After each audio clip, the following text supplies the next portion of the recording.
from our agriculture department who would have been on their way to engage in a service project to help folks at a children's home there.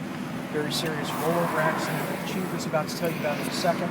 But I will say that our university president, Dr. Phil Schubert, and a number of other high-ranking officials, it's all hands on deck here, as a number of those folks have dispersed to the area hospitals where the affected families and students are being dealt with by physicians. They will be on scene through the evening, administering as much help, care, and concern as they can. Our entire ACU community comes together in prayer to say that this is a serious situation, and we're thinking about those folks tonight. Chief Ellison, now, with a lot of the facts that we know, I say a lot, we don't know that much, but what can we share? Well, about 3:30 this afternoon, south of Ballinger in Reynolds County, we had a group of students and faculty en route to a mission trip near Medina. Their people mover bus was involved in a serious rollover accident. We have multiple injuries. We are still working to gather concrete information. Communication's been a little bit of a problem out in the remote area that they're in. I have officers on the scene right now so that we can close that information gap.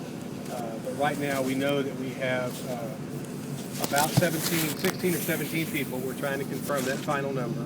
We have multiple injuries spread over 4 hospitals within the region, some in Abilene, some in San Angelo, and one in Ballinger. Some of those injuries are critical, some are not critical, some are not life-threatening. We're gathering all the names and the status of those injuries as we speak. It was a rollover accident, a very, very serious crash. It was an ACU bus being operated by an ACU faculty member. There were 3 faculty members and a spouse on the bus, in addition to a group of students. Right now, that's really the gist of the firm information that we have. I'll try to answer some questions if I can. Chief Ellison, how are you communicating with the families of the students and the people involved in this accident at this time? Well, as Mr. Rampy said, we have university administrators here at the police department in our information center. We are dispersing those out to the hospitals where the family members are. Some of those family members are being dealt with in person at the hospitals. Some are being dealt with on the phone. It's challenging again because we don't have a lot of concrete information to tell them, but we're working as hard as we can to try to get that information and help those families. Do you know where some of the students were from? Can you name some of the cities? I don't have that information yet. I saw a list of them briefly a short while ago. We have some that are far across Texas, some out of Texas, some local, so we're trying to gather all of that right now. Which emergency responders responded to the scene?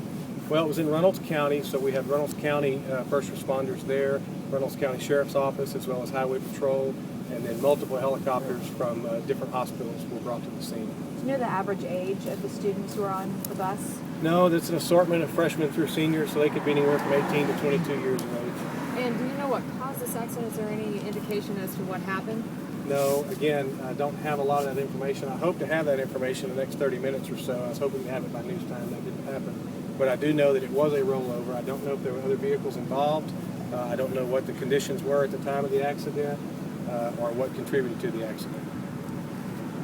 And what are you telling students around the campus who may be wondering what to do, or they're hearing different reports and different numbers? And what would you like to tell them?